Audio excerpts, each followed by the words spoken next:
Да ходим да ядем, много съм гладен вече. Нямаш ходим да пием кафе. Не бе, ядем са... Ще ходим да пием Снимаш ли? кафе.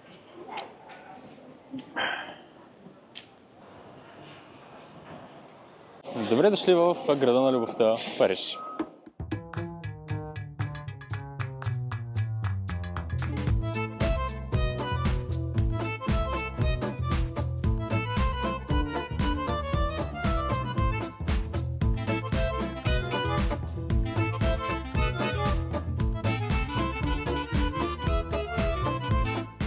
Първата спирка за деня ни трябваше да бъде операта, обаче не успяхме да влезем, тъй като нямахме предварително закупени билети, с които можехме да влезем до 4 часа, а може да си купите и на място, само че с тях можете да влезете до 4 без 10.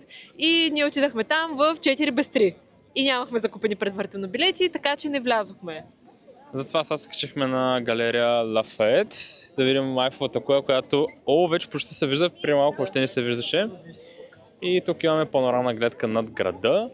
Тъпото е, че имаше около 10 етажа стълби, така че да, стига се доста време. Сега отиваме към Монтмарте. Това е нещо известно. Какво беше това? Не на душ.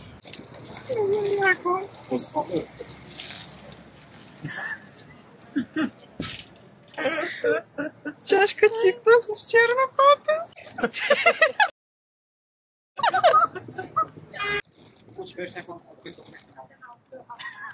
Просто исках тази чаша. Това са потресен ли си?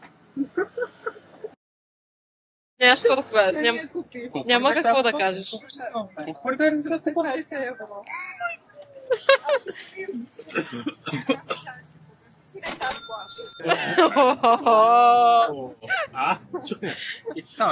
Не. Стигнахме до Монтмарте, като се намираме на улицата Рюлепик, като всички собственици на марката Рено. Тук на тази улица е карано първото Рено от собственика, което според ChatGPT поставя началото на френската автомобилна индустрия, което едва ли е така, тъй като преди да има Рено има Peugeot, както да е. Ето ги първото Рено.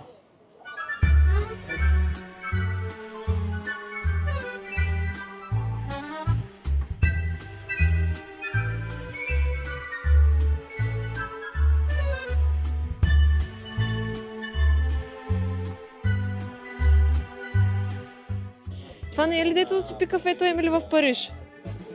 Това е? Не знам, Емили в Париж, тук ли се пива кафето.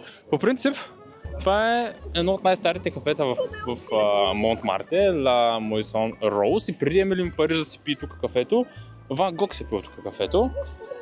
Всъщност собственици са на това кафе. Какъв подива човек? Добре, собственици са на това кафе, мъж и жена. Всъщност мъжът е бил най-добър приятел с Ван Гог, а жена му всъщност е била любовница на Ван Гог. Не знам, вие бихте ли спали с жената на най-добрия си приятел? Ето ги маняците с чаршафите, дето къде е полиция и този чаршаф е прибран за секунди. Те затова са на чаршафи, между другото, да може да си ги приберат набързо. И внимавайте, защото има някакви много големи трикове тук, дето хората се опитват да излъжат по някакъв начин.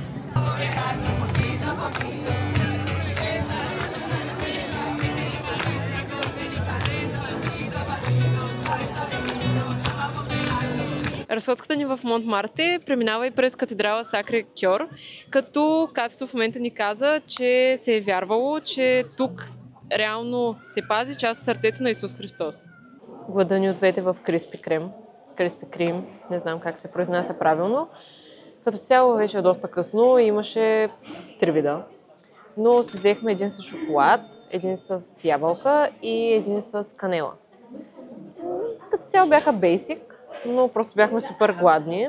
А сега ще ходим да се разхождаме към Лувъра и решихме, че Криспи Крем ще спаси положението. Има формата на... Не формата ми, просто някакви кралски... На Хари Потър. На Хари Потър, да. Така че ако сте фенове на Хари Потър. Да, като цяло това е готино. Имаше останал един синя.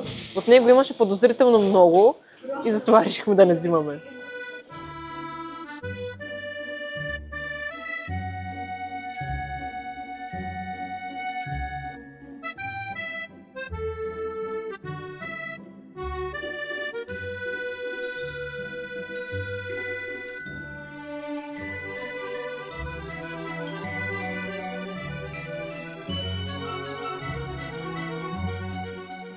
разходихме се около Лувъра, като утре ще отидем пак там и ще влезем вътре. И сега си търсим ресторант, където ще хапнем. И естествено си търсим италиански ресторант, защото компанията реши, че им се яде пица и паста, така че отидахме във Франция и ще ядем италианско.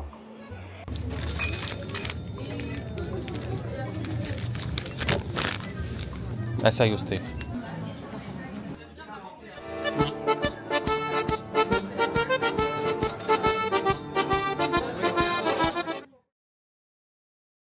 Добро утро, ден 2, като днешния ден ще бъде малко по-интересен, ще посетим Айфелата, Лувъра, арката, ще ядем макарон, Шанзелизе, взето и такива неща. И докато Габи в момента се оправя, реших да ви покажа нашето местенце. Това е. За всички момичета те ще ме разберат, тъй като има огледало. Да, но светлината е отвратителна и в момента се дремирам на ето това.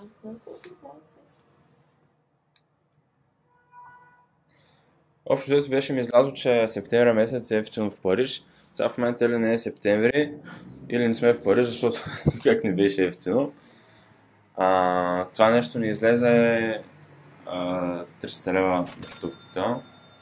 Душ кабината е потресаваща, едва да влизам. Едва се вдигнах ръцете с нощ да си измия косата. Това, което е най-интересното и готиното, е гледката. Като, когато си резервирахме това местенце, бях написал request в Booking, нещо от сорта на здравейте, ние с приятелката ми ще снимаме в вашия красив град и много бихме се радвали да нямате против да снимаме в вашия хотел и също така много бихме се радвали да имаме хубава гледка от нашия апартамент. А хората преди нас ги настаниха на първия етаж, където буквално гледаш двора на сградата. И какво не знае, да. Никога не знаят хората колко имате. 370 000 или 370 абоната, така че... Затова се абонирате, за да станат 300 000. Да, защото другия път взема да напитат колко сте известни, 370 човека. Значи там ми зарезил, така че... Subscribe.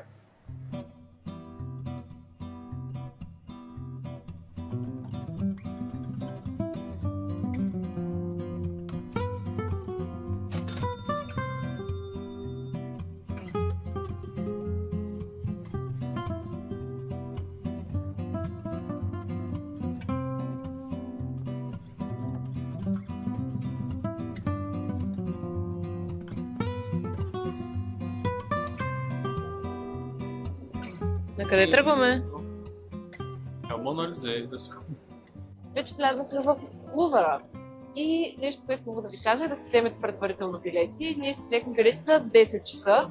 Наредихме се на опашката към 10 без 20. Тя беше доста дълга, както пред нас, така и зад нас. Но влязахме някъде към 10-5, така че всичко си беше по план. Аз лично преди да дойда и да видя Монализа за първи път, се я представях доста по-голяма. Всъщност Монализа е изключително малка и тя е 50 на 80, т.е. 2 педи ширина и 80 см. Това с 2 педи и половина, максимум 3 дължина, което е супер малко. Интересно е, че Монализа всъщност в началото си не е била известна, когато е била нарисувана. И през коя си година служител на Лувъра, който е италианец, открадва Монализа и я носи в някакъв остров, мисля, че в Италия, защото е смятала, че тя трябва да бъде в родната страна на Леонардо да Винчи.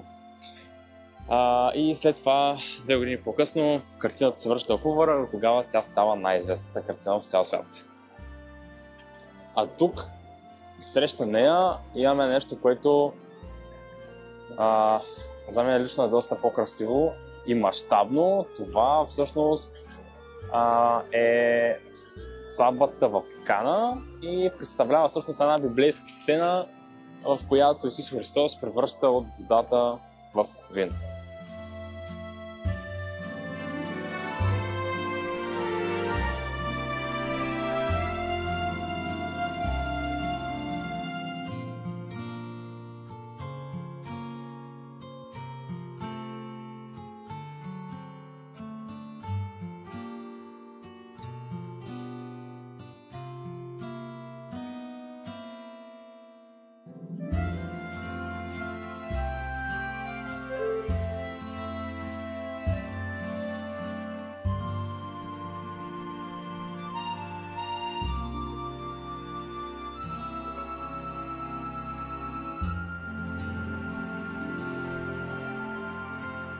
Както всички знаете, Хан Крум е написал първите закони за България. А тук до мен е кода на Хамурапи, което представлява първите писани закони за човечеството. И те са над 280 на брой. Както със сигурност сте чували фразата око за око, зъб за зъб, око за око произлиза от именно този код. Вече приключихме с Лувъра и в момента се запътваме към Шанзелизе. И е доста ветровито, но въпреки това времето този ден е с нас, защото пече слънце и не вали. А тук пред нас, мога да обърнеш камерата, са градините тюлери и тази голяма топка, която вчера видяхме също, само че беше горе във въздуха. Всъщност, мисля, че днес ще я махат. Тя се появи за първи път миналата година по време на Олимпийските игри, които бяха в Париж. И... да. Това е. Плана ни да се качим на арката се провали, тъй като понеделник тя не е отворена. И затова в момента отиваме към Айфеловата кула и ще се качваме на втория етаж, тъй като за третия етаж нямаше билети. И чакайте на тук и сега дойде. Аз GMT Master ще вземам между си. Datejust. Да. Добър избор. Не дай да го взема на това. Да го опакуват.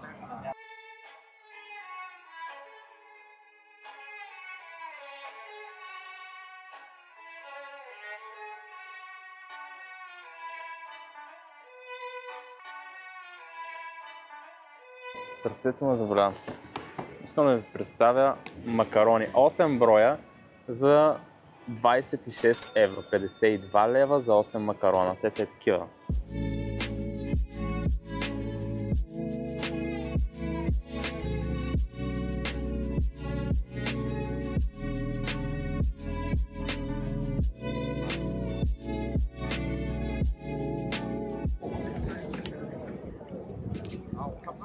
Ма половината другата е за мен. Как е? Много вкусно.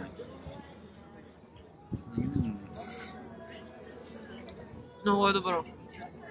Да. Васи, какво мислиш? Аз кога съм го яла, вие още не сте го яли. Кой беше захарния памук? Розово, едното розово.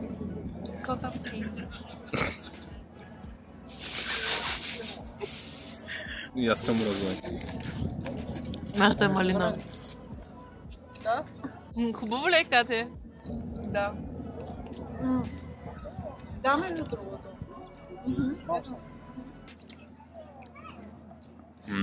Има вкус малко на лосьон. Вирус на захар.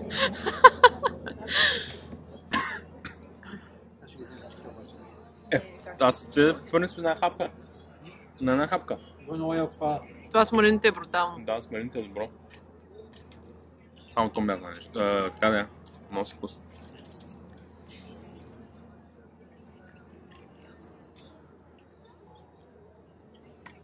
Това е с писташо. Това няма ли? Как е?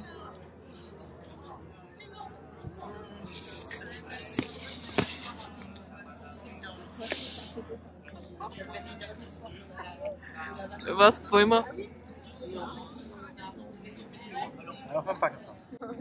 Писташото е добро. Кой розата е уникална? Взехте ли роза? Им тъпо.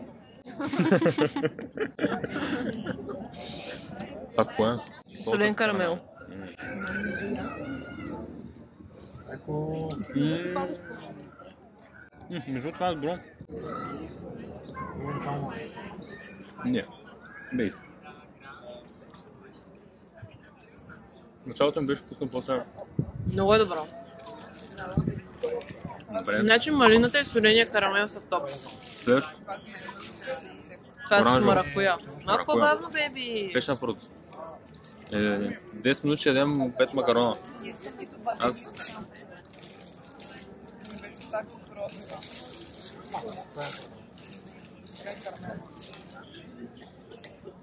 Тук се усеща повече плода.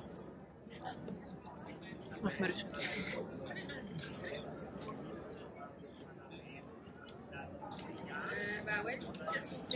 Какво мислиш? Това е много свежо, много е добро. Много свежо, да. Взехте ли с маракуя? Тъп. Тъп. Също. Ваниля. Искам почивка, оставяй ги вътре. Така, ами 5 макарон ще дъвча 1 час. Аз вземаш чашки. За България. Добре. Добра. Искаш.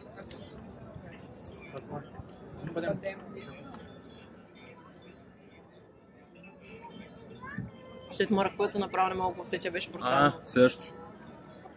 Силно за момченца. Чакай, Мария това е Мария Антуанета. Антуанет. Не както синя макарон.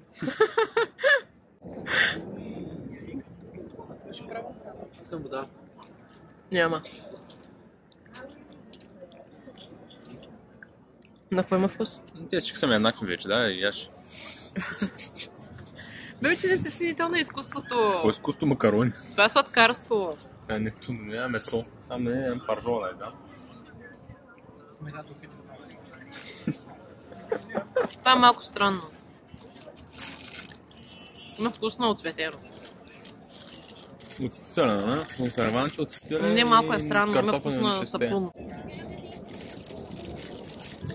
Нищо съм яла сапун. Следващото. Последното. Какво е? Защо? Така, съжаление. Не знам. Салта така. Не, Не. Коф, нали е кафе? не знам. Кафе. Кафе. Как може да вземеш кафе? Мале, не ми се пие кафе. Много. Защо взе кафе? Ти нормален ли си? Не си го взимай така. Моите топ 3 бяха маракуя, малина и Ето ги тук те с моите. солен карамел. Да. Това е добро. Това е добро. Не, писташто не ми хареса толкова. Солене карамел е добро. Ще кикна. На здраве. Пеше фрут. Добре, няма да кикна.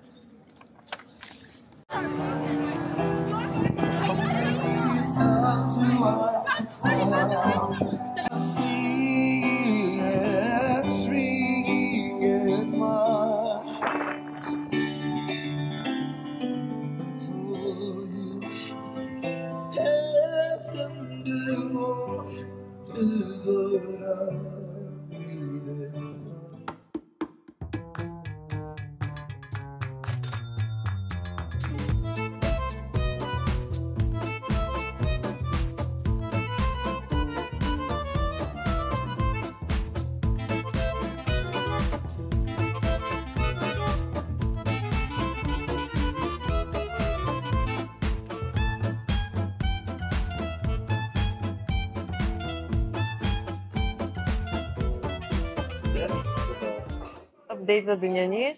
Прекарахме следобеда около Айфеловата кула, като седнахме да обядваме на едно място, където ядахме доста хубави бургери. И направихме това, защото решихме, че вечерта искаме да гледаме как свети Айфеловата кула. Разбира се, няма как да го пропуснем това. И след като си купихме картичка за албума с картички, решихме да седнем на един италиански ресторант отново, тъй като двамата не можехме да достигнем консенсус на кой френски ресторант да седнем и заложихме на италиански. Това ли си? Дай. 3, 2, 1, дай. Стана ли? Да.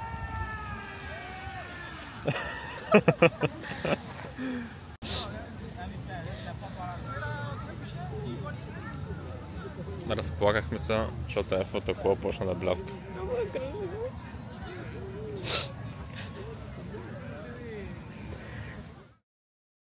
Добро утро, ден 3.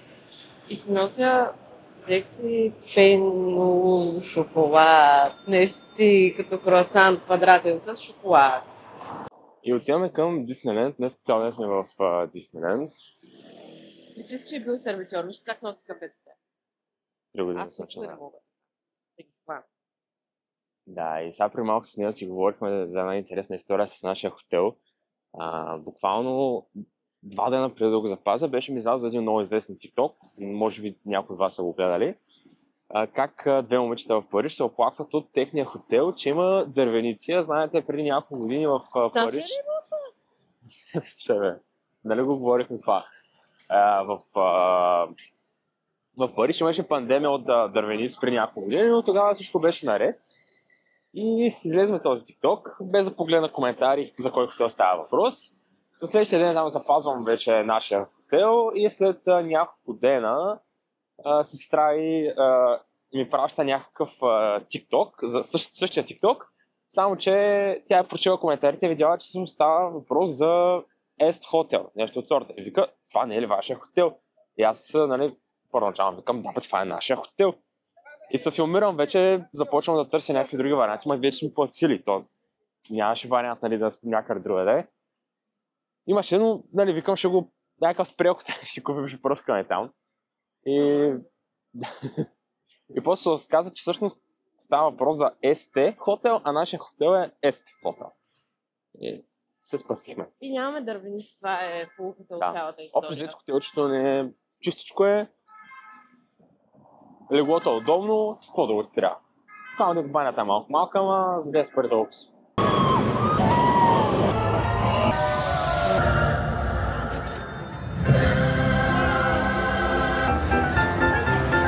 Мега добри. Това, което ни се случи вчера, просто беше уникално. Отидах на Disneyland главно заради нея, но на мен също ми хареса и ако идвате в Париж, просто се заслужава напълно да посетите Disneyland. Аз не знам как може да дойдеш до Париж да не минеш през Disneyland. Буквално, може би го нареждам до блестяща Айфелова кула наравно. Но даже може би малко повече, защото е по-дълго експириенс. Буквално аз в 2 часа си гледах часовника и си викам, добре, още е 2 часа, имаме супер много време още и буквално не исках да свършва. Наистина не исках да свършва. Беше малкото момиченце в мен крещеше. Това беше една сбъдната мечта. И снимахме супер много. И тъй като Disneyland просто усеща като тотално различен експириенс, просто пренася в тотално различен град, нещо общо с Париж.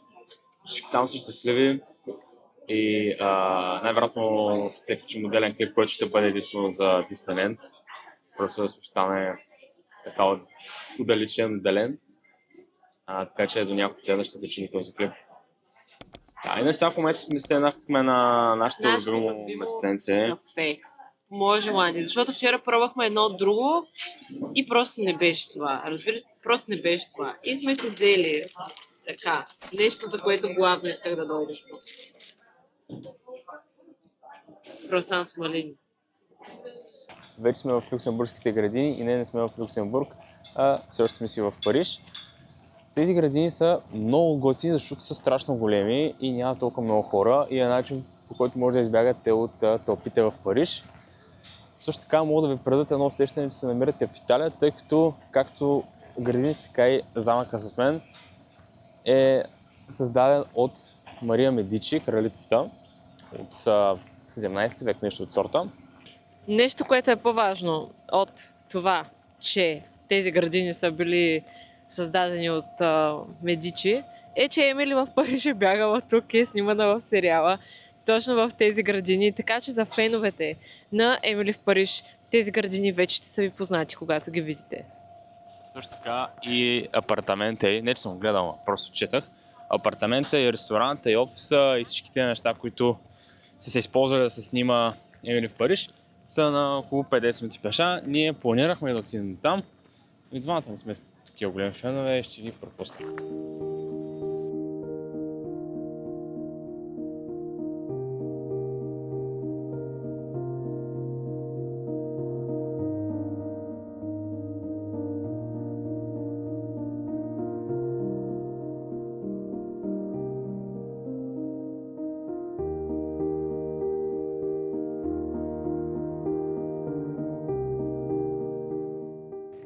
И докато се любуваме на тази гледка, малко информация за тези от вас, които планират да пътуват до Париж. Париж има 3 летища, двете най-близки които са свързани с центъра на Париж с метро, са CGC или CGC нещо от сорта и Orly, до което ние пътувахме с EasyJet. Като те са свързани с метро, пътуването отнема около 20-30 минути и струва около 13 евро. Другият вариант, Wizz Air и Ryanair пътуват до там, е летището в Бове, като то е извън Париж и се стига с автобус до центъра и пътуването е около час и половина, час и половина, зависимо от трафика и струва около 17-18 евро. Ние избрахме да платим по-скъпите билети, мисля, че излязах някъде около 500 лева с EasyJet, то Orly, просто защото Wizz Air, Ryanair имат или страшно ранни, или страшно късни полети и този филм го бях играл преди 3 години, когато за първи път дойдох в Париж, пътувах с Ryanair, мисля, че беше и полетът ми беше на прибиране беше супер ранен, някъде около 6-7 сутринта, при което тръгнах си фащам автобус, той се каза, че не работи, после ходих си фащам метро, общо взето беше, после пак автобус, нали? Общо взето беше много досадно и затова този път решихме да пътуваме на удобното. Другото, което е относно градски транспорт, теглите се едно от двете официални приложения. Ние използваме Bonjour Rap, мисля се беше приложението. Общо взето се зареждате билети оттам, страшно удобно е, после ги чекирате с една карта. От тази година вече няма зони, преди транспорта в Париж беше разделен на зони и спрямо зоната, до която летите, заплащате определена сума. Да, пътувате. Като в момента няма зони, има една зона Париж и билета ви за метро и влак струва 250 евро. Пълна откачалка. За какво ти е това кестен? Какъв Оливър? Остави кестена.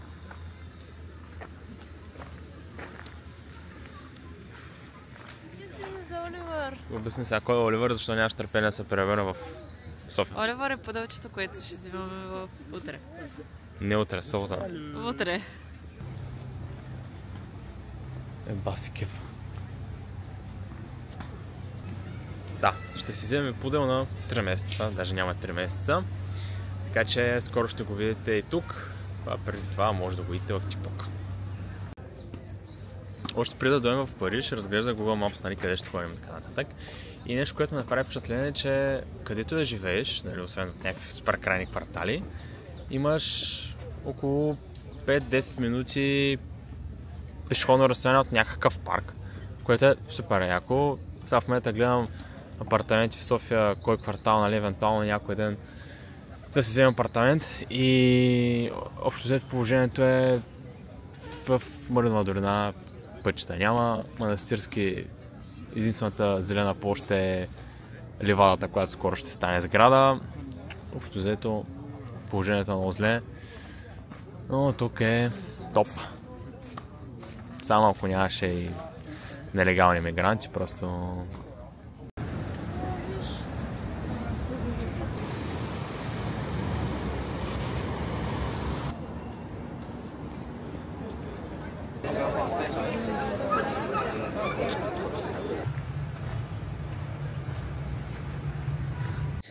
Вече ще се качваме в самолета, да се прибираме в София и тук поставяме края на този влог. Ако ви е харесал, оставете един палец нагоре, може да напишете някакъв коментар. А ако искате да виждате още от нашите пътувания и от нашия живот, абонирайте се. До следващия път!